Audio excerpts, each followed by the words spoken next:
क्या क्या क्या कह रही है बिहार चुनाव को लेकर?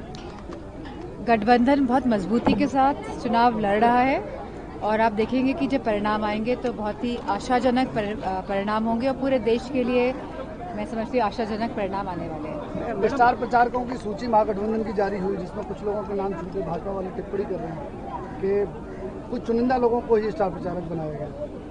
अब मुझे नहीं पता किनको छोड़ा गया किनको बनाया गया है, लेकिन मैं समझती हूँ कि जिनको भी बनाया गया है वो अपना काम अच्छी तरह से। क्या आपकी लोकप्रियता से भाजपा वालों को डर लग रहा है कि एक महिला ने जो मैनपुरी में पैर उखाड़ दिए थे अब बिहार में जाके चोपड़ा साफ करेगी?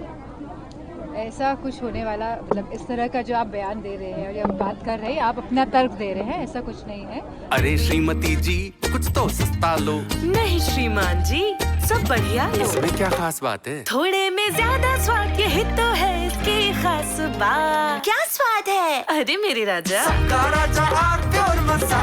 अगर वहाँ पे बुलाया जाएगा तो समाजवादी पार्टी के रूप में स्टार प्रचारक के रूप में हम जाएंगे। मैडम, रेल मंत्री जो हैं पूरे देश में जब हम यात्री ट्रेनों की बात करते हैं तो 13,452 है और रेल मंत्री हमारे ये कहते हैं, घोषणा करते हैं कि 12,000 ट्रेनें चलाई जाएंगी। ये कहाँ से चलेंगी?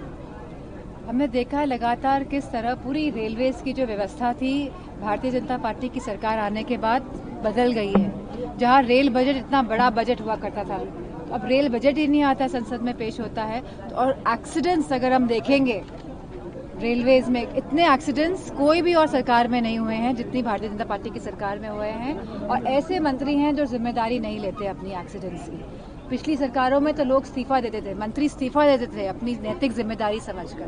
तो मैडम, भाजपा सांसद मनोज तिवारी बिहार चुनाव में एक रैली के दौरान बोले कि ये महागठबंधन के लोग भ्रामक प्रचार कर रहे हैं। वक्फ बोर्ड बिल को जो है संसद में पारित किया जाता है और ये विधानसभा चुनाव के नतीजे आने के बाद पारित करने की बात कर रहे हैं।